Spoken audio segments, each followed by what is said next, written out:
We can go ahead and welcome our guests for the evening. If John and Sonrisa are good to go, thank you for being here. In the room, you have the Sustainability Advisory Board for the City of Lake Oswego, and we have a few members of the public who are eager to learn from you all.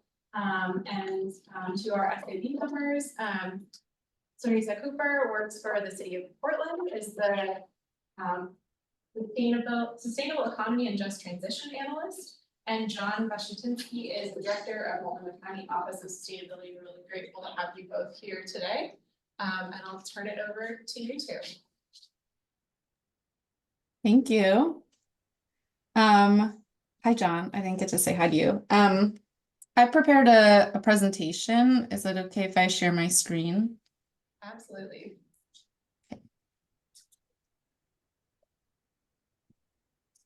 Can you all see that?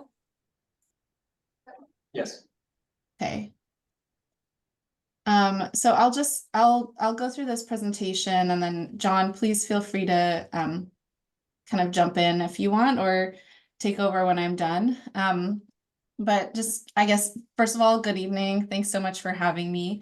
As Amanda said, my name is Sonrisa Cooper. I use she, her pronouns, and I'm the Sustainable Economy and Just Transition Analyst at the City of Portland Bureau of Planning and Sustainability, or BPS. Amanda invited John and I here to talk about the equitable gas leaf blower phase out, which Portland City Council passed in March 2024. So today I'll be talking about what went into that policy, and then John from the county will take over and talk about the implementation. Oops. So the overarching goal of the policy was to improve public health and quality of life in our community by eliminating the use of gas-powered leaf blowers within Portland. Gas leaf blowers are noisy and polluting. They're associated with a long list of health risks, especially for the people who operate the equipment for a living. So our policy was meant to be an equitable, environmental justice-centered policy that minimizes impacts on landscape workers and small businesses in the landscaping industry.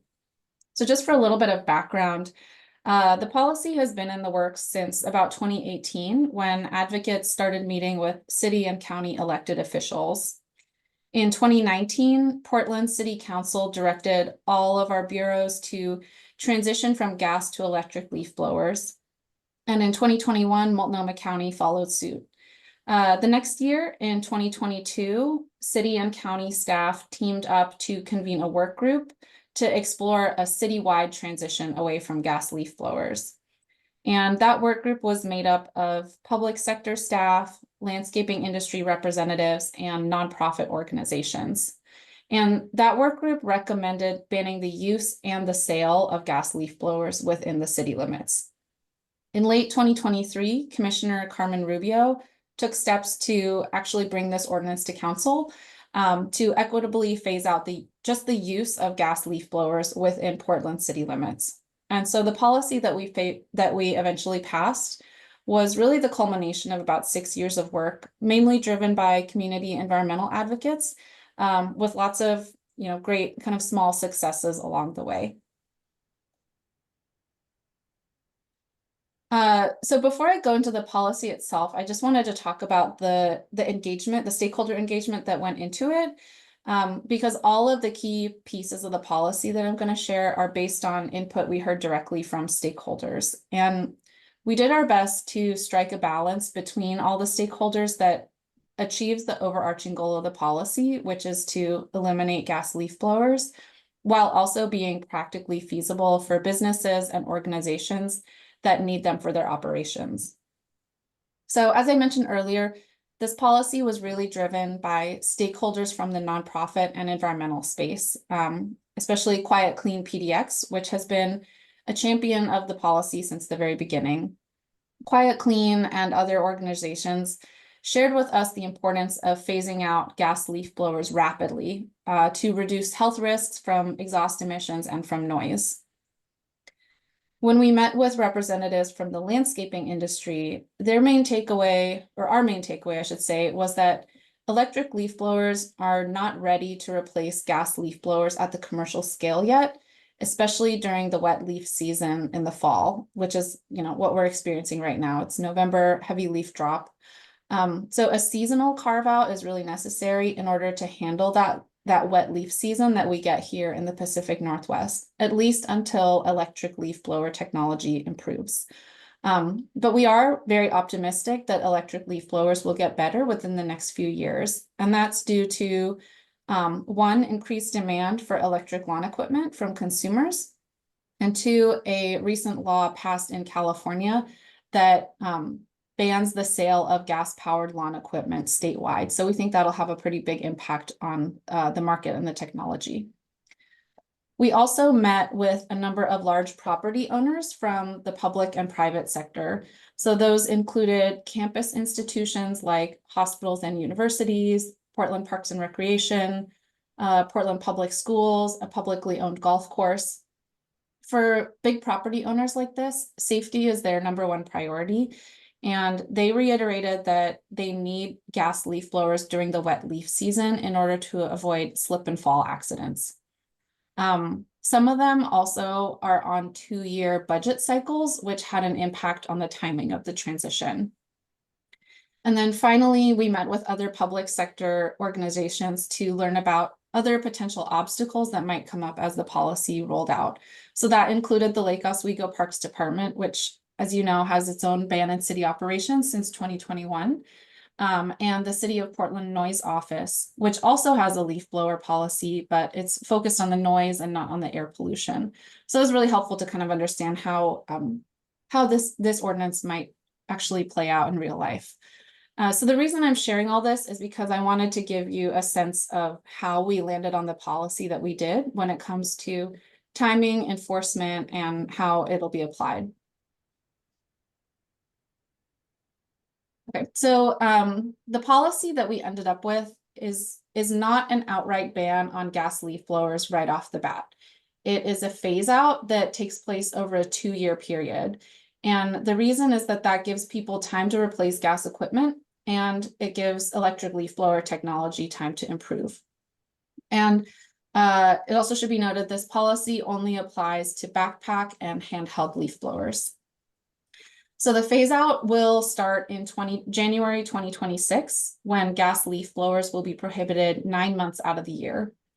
In 2026 and 2027, gas leaf blowers will be permitted from October through December.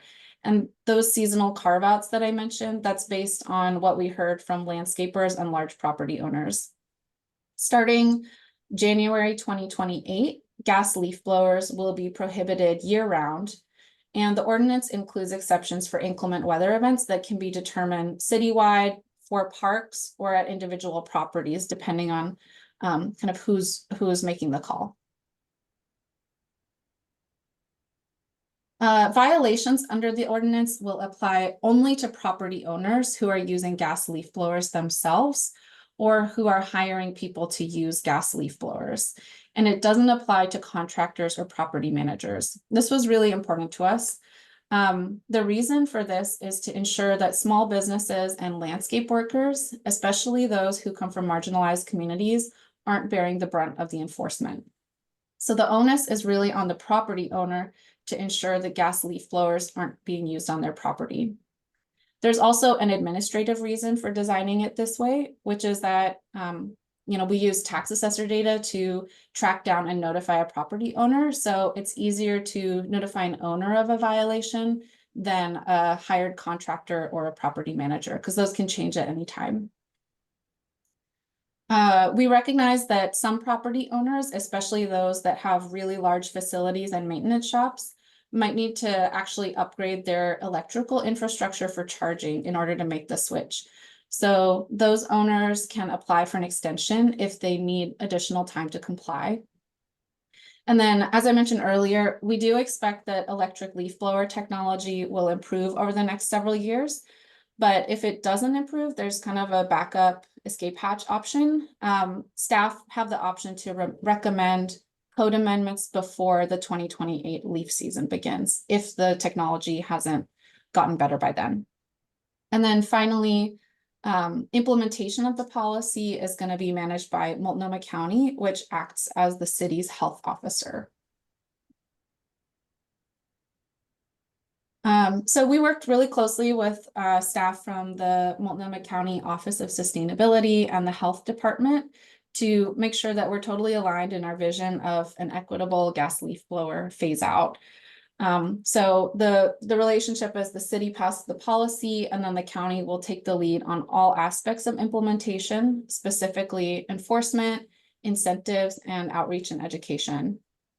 So enforcement will be handled through a complaint-based system that starts with a warning and education, and it's followed up by civil penalties. Incentives will take the form of post-sale rebates. So eligible businesses can submit a receipt and then get a rebate for an electric backpack or handheld leaf blower. And then outreach and education have started it up with the hiring of a program manager at the county. So they have a lot of experience conducting multilingual public health campaigns. It's a great fit for this type of program. And then just to give a recap of where we are now and what comes next. So like I said, we passed the policy about 8 months ago. County's gearing up to start implementation with the hiring of a program manager. And the idea has always been that we want to reach businesses, landowners, and residents well before the policy goes into effect. We don't want people to be caught off guard by this. We want to make it equitable and easy for everyone, especially for those who might have a hardship switching to electric leaf blowers. Yeah, we're there right now, October, November 2024. As a recap of what comes after that, the first phase will go into effect in 2026, at which point gas leaf blowers will be prohibited for 9 months out of the year. January 2028, gas leaf blowers will be prohibited year-round. And then we have until September of that year to make any code amendments if the technology has not improved by then. So we're all kind of marching towards that October 1st, 2028 date when this will be completely implemented. And that is my last slide. I will stop there and see if folks have questions, or if maybe John, you want to jump in and talk about implementation? Yeah, I mean, I think I didn't prepare a slide deck, so apologies for that. Sonrisa's normally better prepared, more articulate and smarter than I am. But all that being said, I would just kind of point a little bit to the politics, and there was really a close collaboration between Commissioner Rubio and my boss, Chair Jessica Vega Peterson, and they had both been on the work group together in 2022 that Sonrisa pointed to, and really they decided together that they wanted to get this done. It was something that was important to them, and I don't think we can really underplay the advocacy from Quiet Clean PDX throughout the entire process, but really, reaching out to both the chair and to Commissioner Rubio, but then to, countless number of meetings with other elected officials just to garner, first educate them on the issue, and then, garner support. And, I've been thinking a lot about this with the recent hire of our program manager, that this policy is the central policy of our time. And I'm not speaking here just about leaf blowers, but when Sonrisa said leaf blowers are stinky, they are noisy, they pollute, they are harmful for everybody, but particularly the operators. Well, she was just describing all internal combustion engines out there, all fossil fuel engines that exist, all, whether they exist in our homes or they exist in the engine compartment of your car or a diesel truck or whatever. That's really the challenge we have before us as society is, how do we rein in the fossil fuel interests? And then how do we use our democratic policy levers to start really phasing out this outdated, unneeded technology and shifting to all electric options. And this is the first time here in Oregon that a community has said, and really props to Sonrisa and the city of Portland, have come forward and said, you know what, this one we don't want anymore. And what we need in this movement is to say, like, this isn't the end point of this movement. It is the beginning point of this movement. And we don't need this technology anymore. And there's a lot of benefits. And besides the pollution and noise benefits of going to an all-electric blower, they're also less expensive to operate, and they break down less often. And so there's you know there's a lot of benefits. They don't produce toxic waste. The batteries can be recycled. So there's lots of benefits that kind of flow out of this conversion. So maybe I will pause there because I'll get off my soapbox here, and we can just take questions. Just a reminder of how the meeting works. So the SAB will ask questions, and then we go to public comment. And public comment, each person can have 3 minutes. We have a total of 30 minutes. If we don't get to all questions, they can be emailed in. Questions. I also have a long list from us, so you all started. So, hi, I have a question. So, I'm wondering if you could talk about how you're supporting the small business landscape companies that operate in the area. Specifically, you talked about rebate incentives, but are there, that's going to be a large capital expenditure for companies that a lot of this equipment. So I'm wondering about that, and also from Storm, who we use here in Lake Oswego, they gave us a big presentation on their challenges with battery charging. Yeah. So I'm wondering so those are kind of some of the issues that we've heard. So I'm wondering if you can speak to those a little bit. Yeah, let me take a first swipe at it. So the phase out timeline, in the sense that, like, we're not snapping to full implementation, right away, is in part an acknowledgement that there needs to be a planning window for businesses. So in addition to incentives, we have outreach and education to property owners and businesses that's just kind of ramping up now, because the average lifespan for a gas-powered backpack leaf blower is about 3 years. And so if we're able to kind of communicate early and say, hey, it's time to start planning to, for a different kind of technology platform, then, that's one way in which we're not, we're allowing for that business planning to take place. It's not an overnight change. Secondly, we are having, we are going to have some incentives, like Sonrisa was talking about. There's going to be post-market incentives, and so we were actually able to get a grant for $100,000, and then the board allocated some money as well. And so we're just getting that program off the ground now, and it's not, it's a necessary component.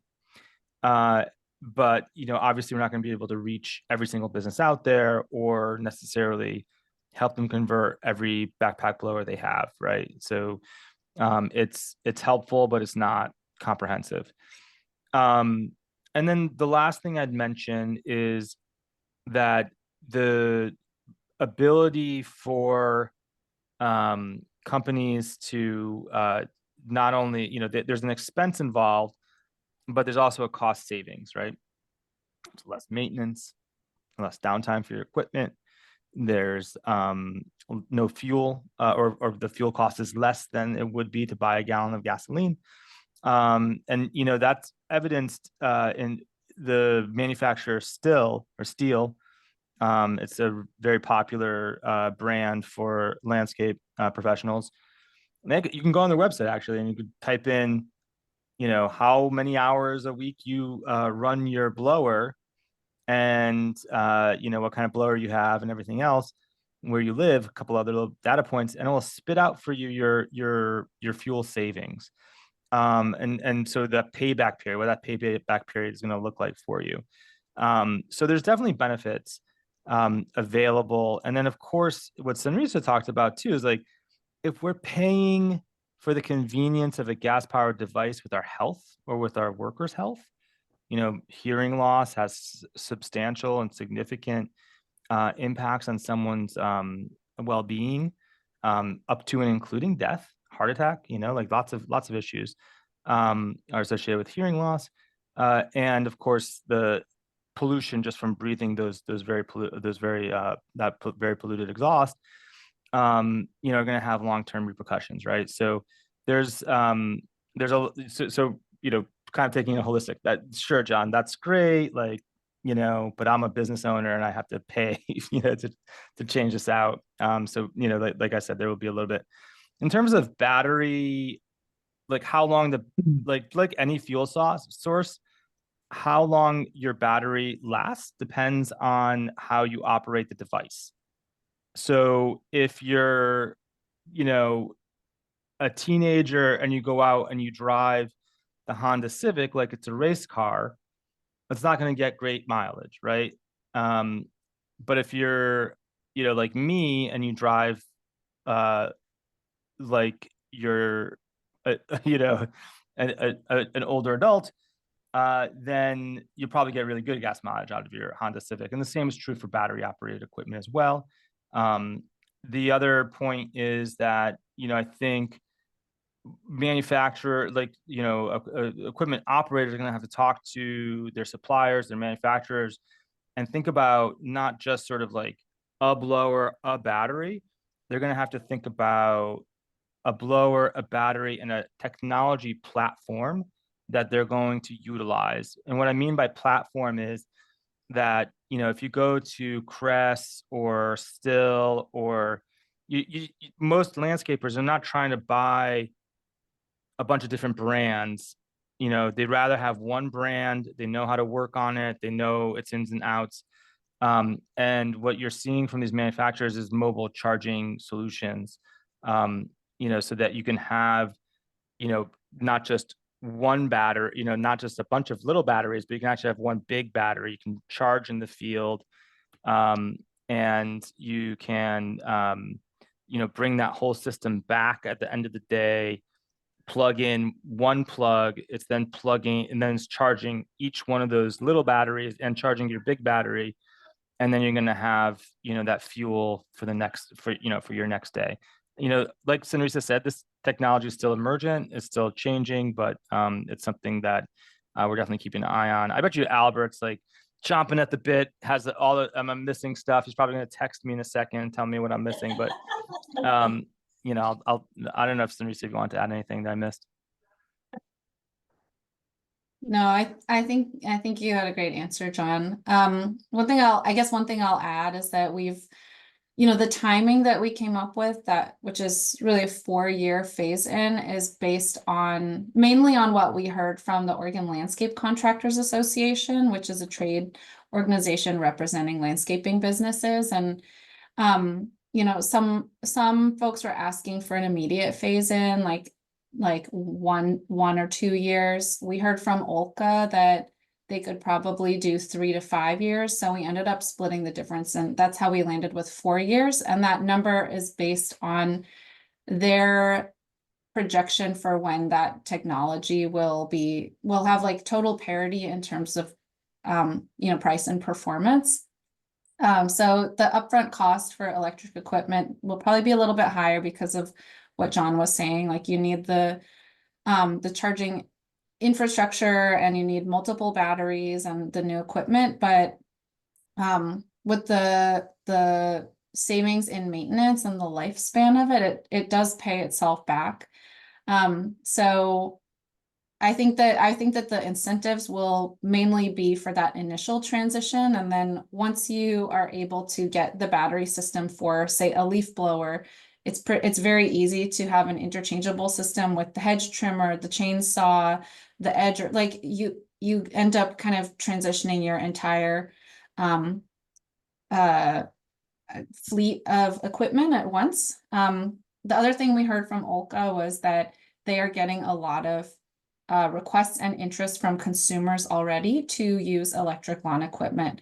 So regardless of whether or not this policy, or regardless of how it rolls out, I guess, we'll still probably be seeing an increase in this equipment in the market anyways.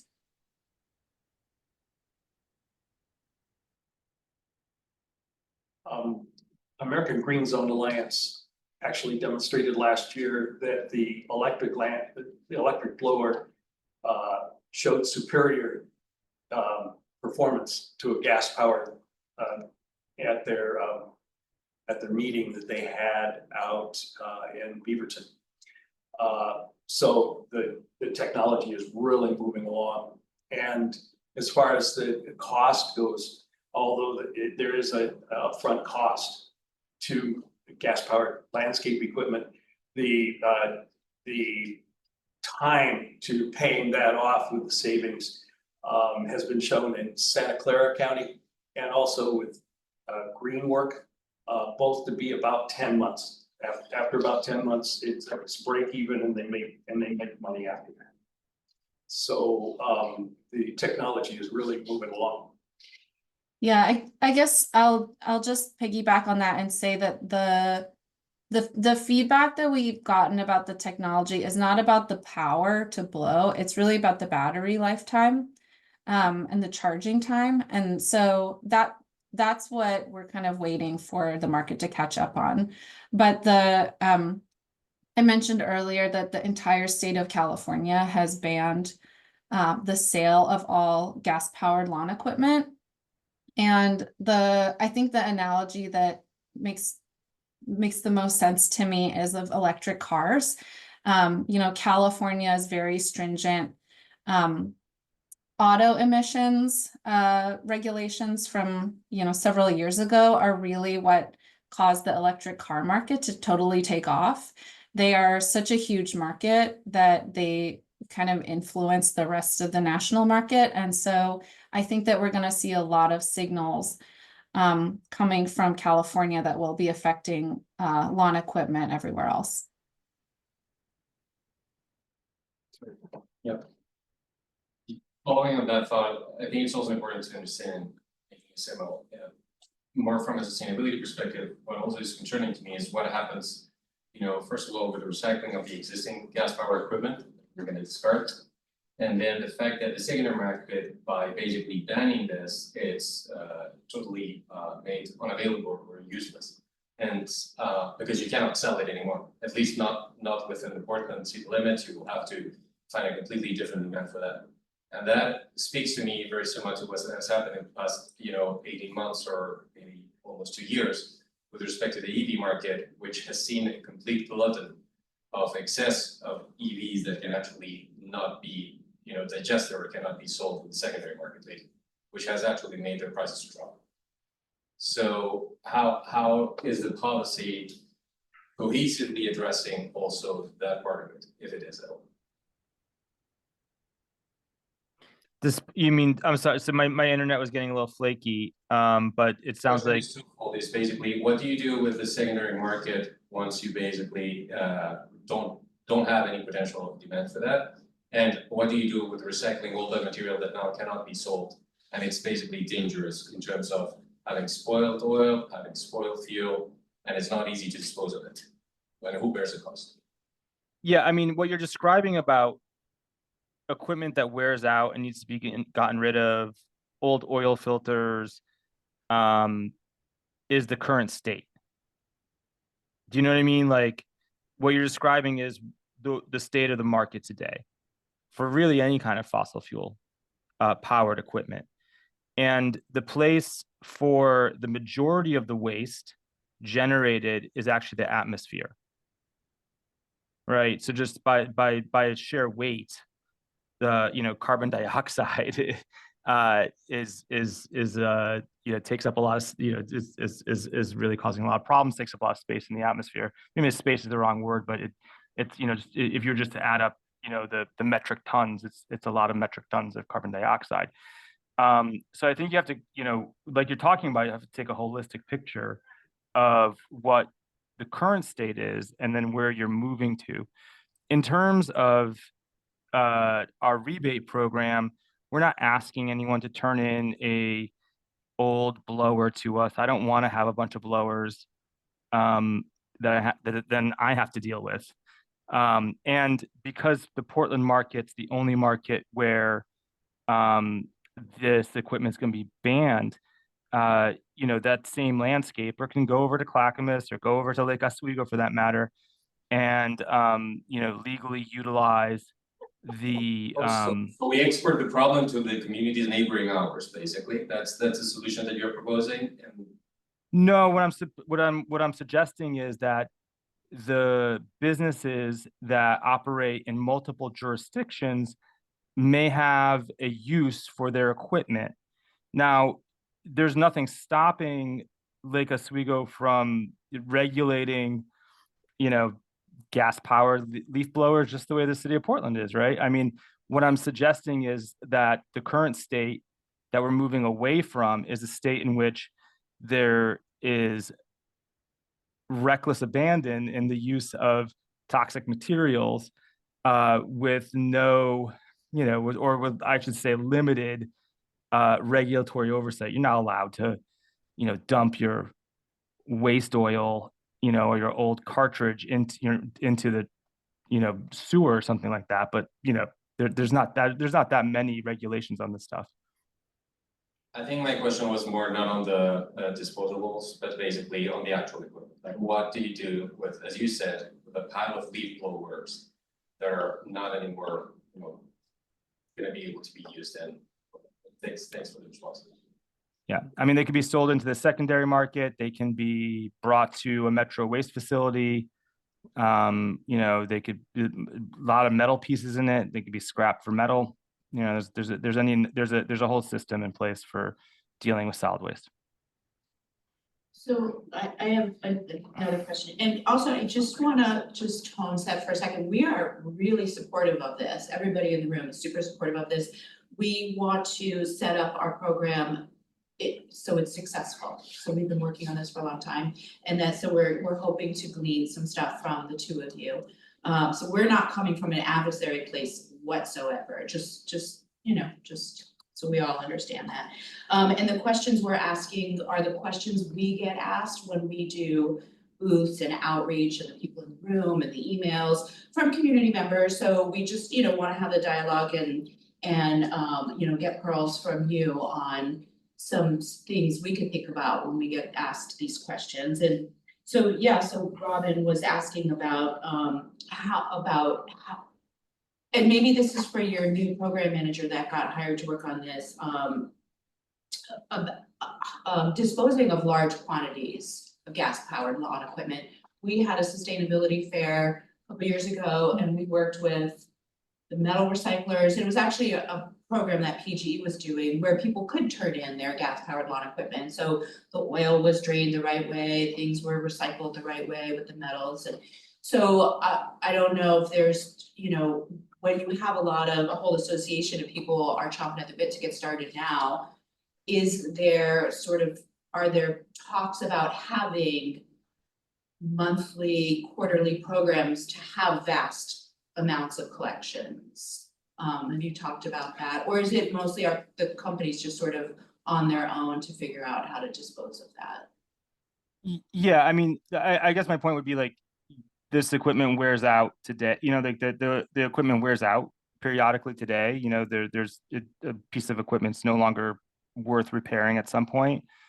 And, you can bring, like you're saying, you can bring that to Metro Metals or a waste transfer station.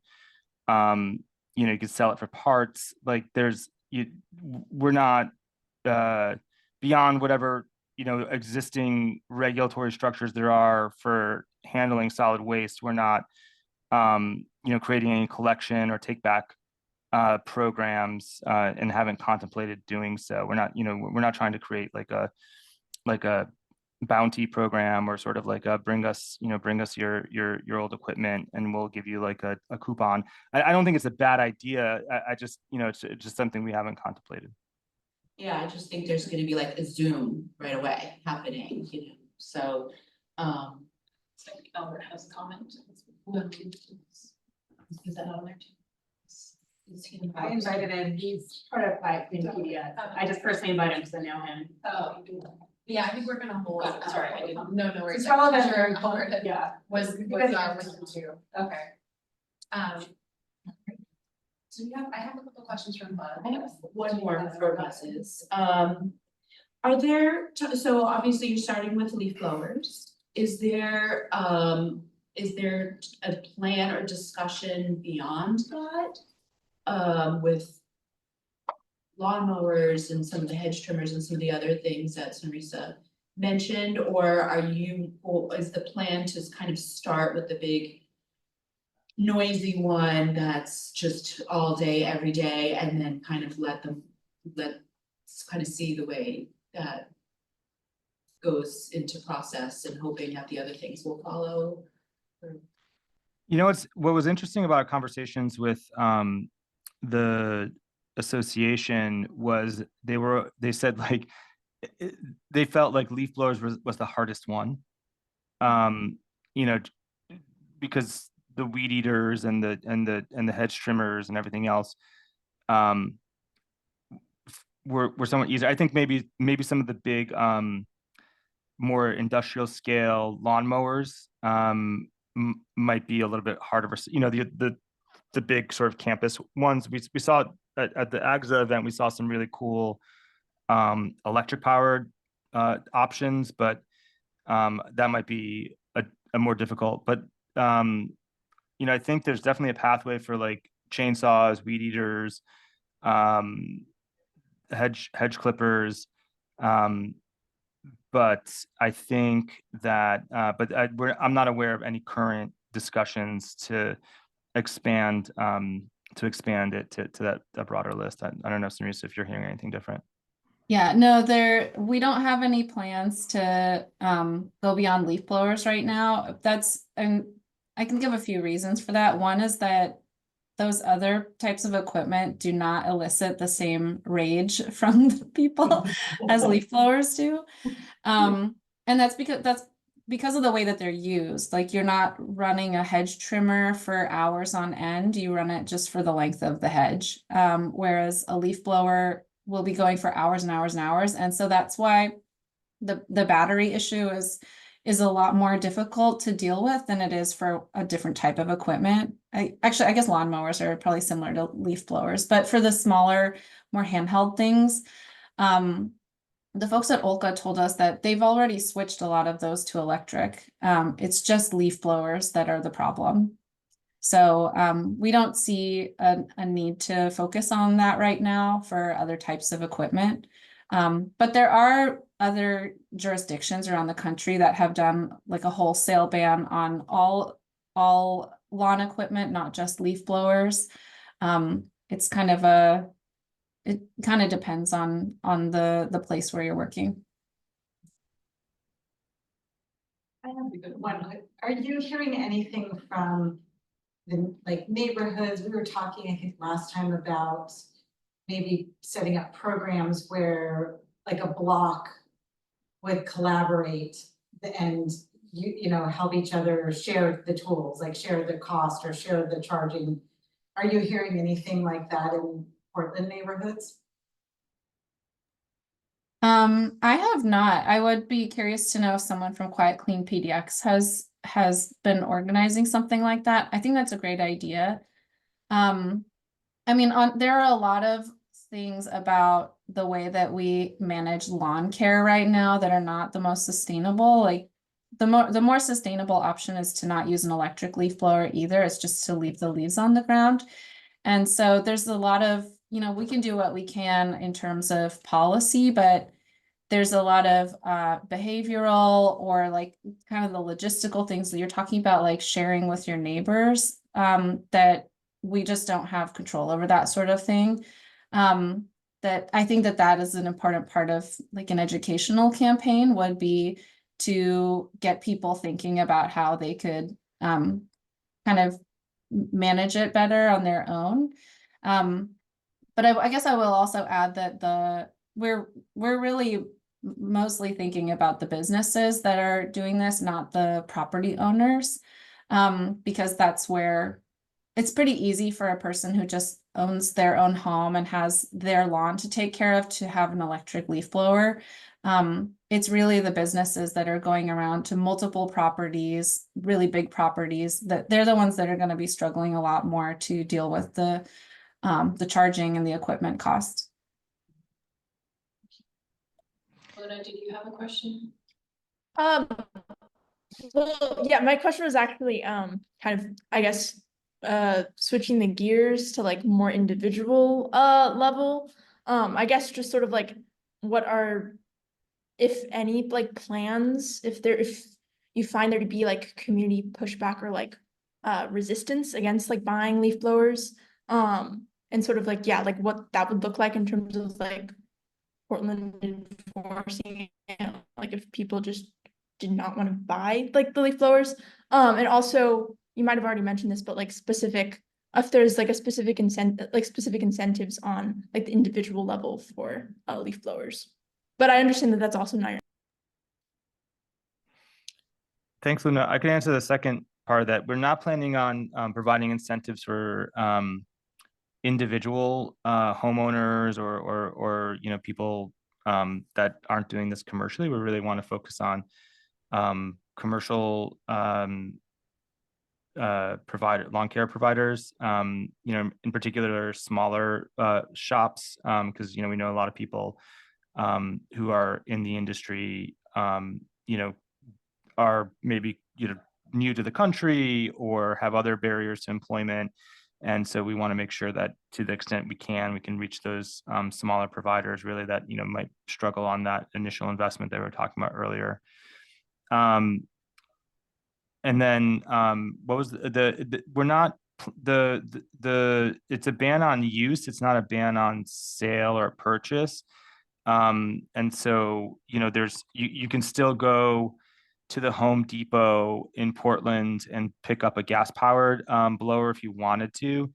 We thought about a ban on sales, but it felt like it would just disadvantage the businesses in Multnomah County, because people maybe come here from Washington State to famously, right, to come and shop in Oregon where there's no sales tax, or they come from Clackamas County, Washington County, whatever. And we didn't want to create a situation where businesses here weren't able to have products that maybe their customers in other places would still want to buy from them. I think the ideal solution would be for Oregon to adopt what California has. I don't know how politically feasible that is, but we felt the best tool for us was a ban on use as opposed to sales. Yeah, Buzz sent a long list of questions, and thank you too for answering many of them in writing. I will pull out, he was interested in enforcement, and you answered a little bit about the kind of penalties and what that looks like.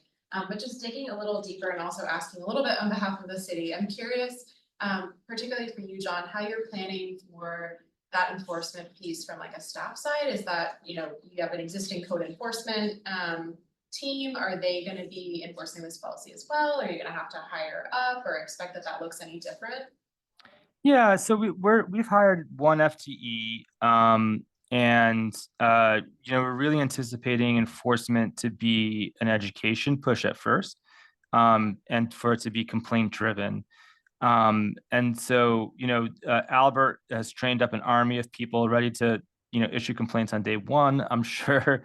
But so we'll have an online form, and when someone witnesses a violation, we'll send a letter to that property owner and say like, hey, there was a complaint about your property, you should know that this is no longer permitted. You know, the use of gas powered equipment is no longer permitted. You need to communicate with your lawn care provider, et cetera, et cetera.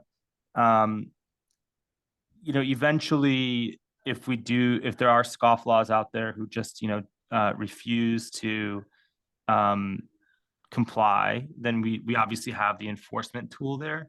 One of the things that we still have to do, there's two critical components that we still have to do. One is BPS, where Sonrisa works, has to write the rules for the programs. We have an ordinance, but we don't have the rules yet. And then we also have to get the intergovernmental agreement established between the county and the city that would then kind of articulate how some of these more mechanical pieces would work. So, like, you know, we really want, you know, if somebody is issued a violation, they have the right to appeal. And that goes to an administrative appeal, you know, through an administrative appeals process. We want the city's, you know, the city's hearing officer to, you know, review that instead of the county's hearing officer to review it, just as like a minor, you know, technical detail. That might not be an issue, you know, with the city of Lake Oswego if you're just handling yourself, but there's, you know, you already have like a code enforcement process, and you already have, like, you know, hearings officers for these kinds of civil penalties. You know, maybe somebody, you probably have like laws in the books, like if somebody, you know, isn't cutting the weeds on their property or is leaving, you know, trash in their lawn or something like that. There's probably some way somebody can complain, or, you know, or somebody's, you know, building something without building permit or whatever. You know, there's ways people can, you know, complain, you know, call the city up, say there's a code violation happening. You know, an inspector can go and visit. I think the way we're going to try to set it up, though, for this program is to figure out if there's a way somebody can, like, send us a picture, you know, and it has a date and timestamp on it, and because it's just, you know, we will never have enough people power to, you know, go out and travel, you know, travel around the city on a day like today when it's you know, kind of wet and there's windy and there's a lot of leaves on the ground, and, you know, look for the gas powered, and we're not even issuing, you know, we're not issuing the fines to operators, we're issuing them to the property owners. So, you know, just on my way, you know, I was biking home tonight, passed by a US Bank location branch, and, you know, the operator was out there blowing leaves, you know, with a gas powered leaf blower. If that was the case, I could have, you know, in the future, I'll be able to stop, you know, take a picture, and then upload the picture, you know, on a web form, and you know, then subsequently our person will, you know, send a letter, and at some point we'll just switch to fines as opposed to warnings, but initially it's definitely going to be warnings.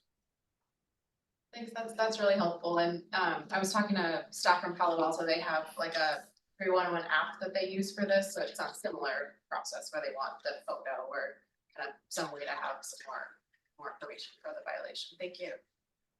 Otherwise, I think Buzz's questions have all been answered so far, or were by email, so I think we're good. Do other folks have any questions? Just really quickly, John and Sonrisa, I know we had you scheduled for an hour. We're almost at an hour. We do have members of the public here, actually mostly from the Lake Oswego Sustainability Network, I believe, that are here that have comments, that may have questions. I want to offer you, if you need to leave, you know, please feel free. If you are open to, you know, staying listening or maybe answering questions, let us know, but I don't want to keep you too long either. I just wanted to give you a heads up. We do have some folks in the room from the public. I have to read some stories at 7:30, so I got a hard stop, but I'm happy to hang out for a few minutes here. Okay, thank you. I'm in a similar boat. I've got to jump off at 7:30, but definitely interested in hearing what folks have to say until then. Great, thanks. Okay, I'm Kathleen Leeds, and I had previously been on the City Sustainability Advisory Board, and I've been working on this topic, I think, since prior to 2019, when we sent an options paper to City Council looking at alternatives to gas-powered landscaping equipment. And I have emailed back and forth with you too, and I am curious, have you made any more progress, or is anything happening in regard to trying to find funding from the Portland Clean Energy Fund to help with landscapers transition?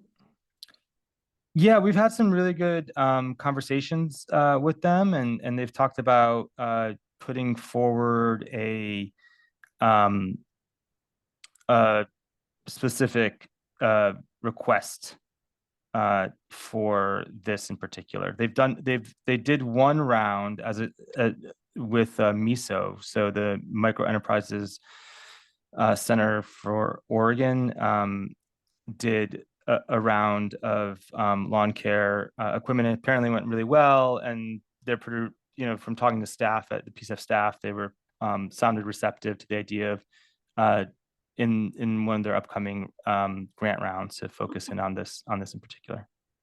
So that could maybe be in the next grant cycle, perhaps? Yeah, I'm not sure on the exact timing, but it's something that we would be excited for. We might not be directly eligible. We might have to find a nonprofit partner to work with, depending on how they structure it.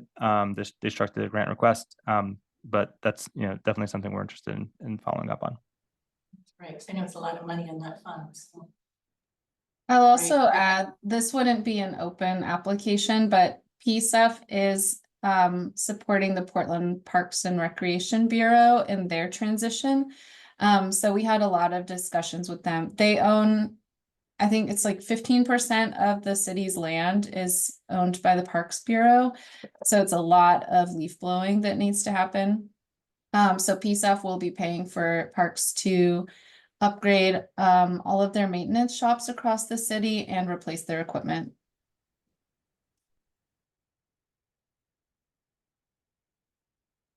And I just, one more thing, we've done a lot of work on with the community outreach, and we got a grant from the city to do mailer to 14,000 homes and do a lot of other great events and different things. And just to pass along to the program manager that's being hired or has been hired through Multnomah, just to check out the Oswego Sustainability Network landscaping page, because I feel like it's a lot of good work in regard to education. That's so helpful. Thank you very much. And really that sort of peer-to-peer outreach and education does go a long way. And as Sonrisa mentioned, the being able to talk to colleagues at Lake Oswego about what's been working, what hasn't been working, the challenges that they were experiencing was super informative and helpful for us. So that work definitely helped our policy get over the finish line here. So so thank you.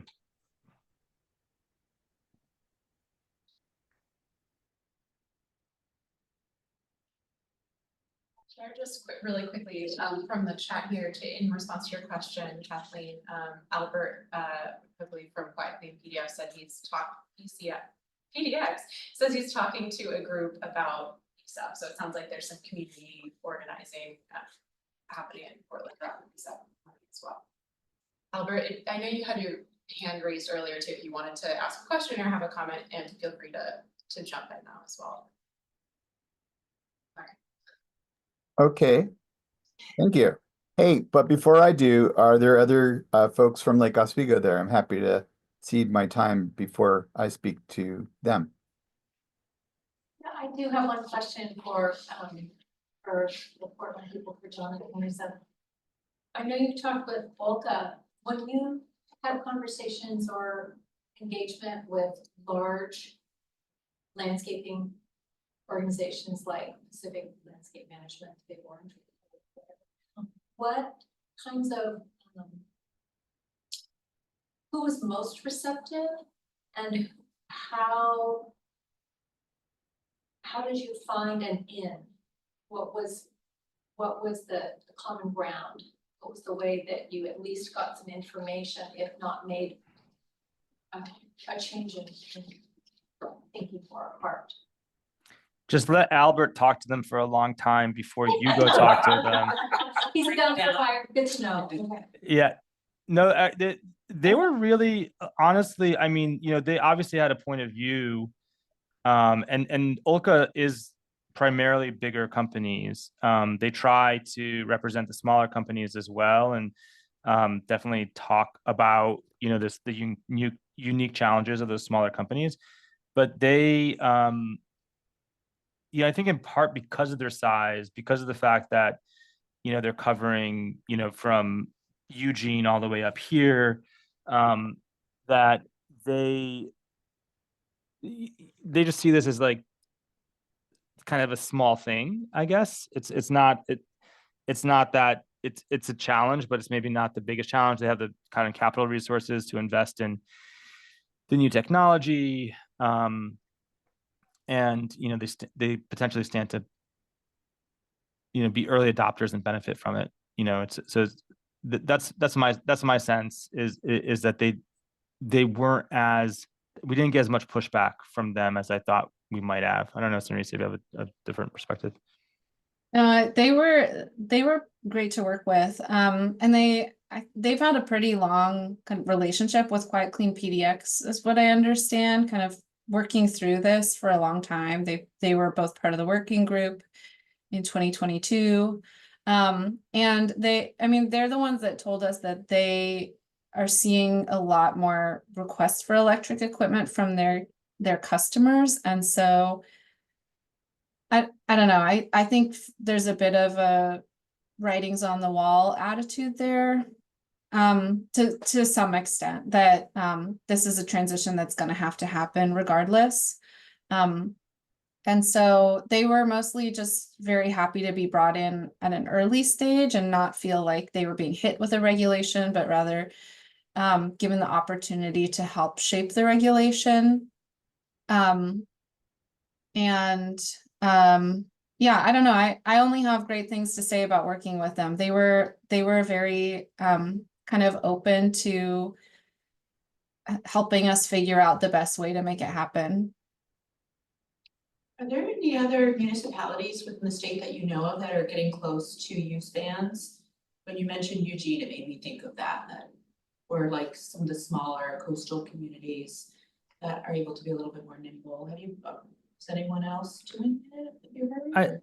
I'm not sure. I know in Washington, there's a number of towns that have tried to do it. I think Kirkland and Redmond, I believe, like a number in the Seattle metro area. I'm not sure about Oregon though. Yeah, I think Quiet Clean has been talking to people, and so I bet you Albert would be better positioned to answer that question than either of us.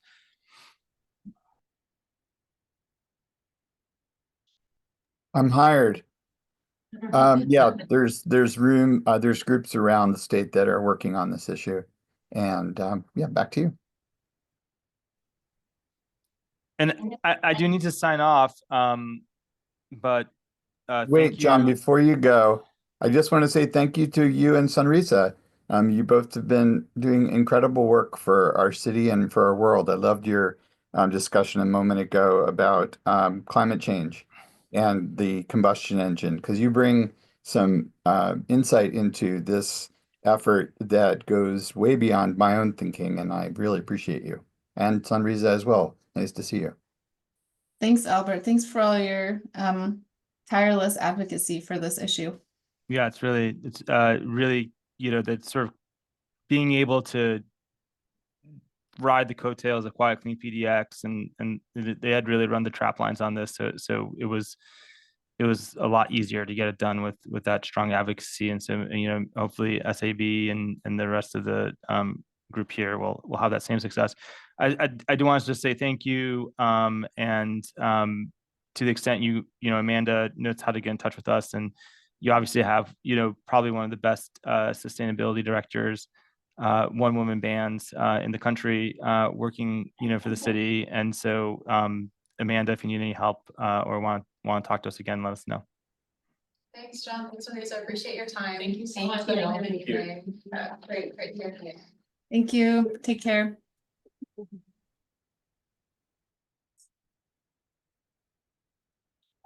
Did anybody have any other comments? Well, I was gonna ask what other questions, but I know they had to go, but we're working on the electrification fair we had in September, that we included landscaping as a component. For the first time, it started out as EVs a couple years ago.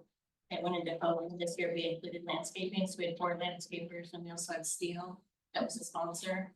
And we were hoping to, or we're planning on doing some events in next year.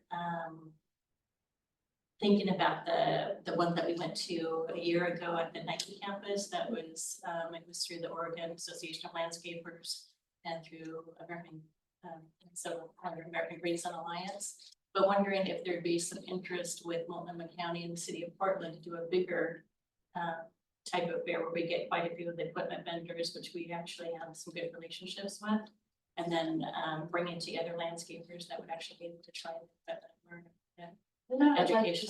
Great thing they have at the convention center. Right, but it'd be nice to have it bigger, just how we have electrified PDX, that they had their event. that we had.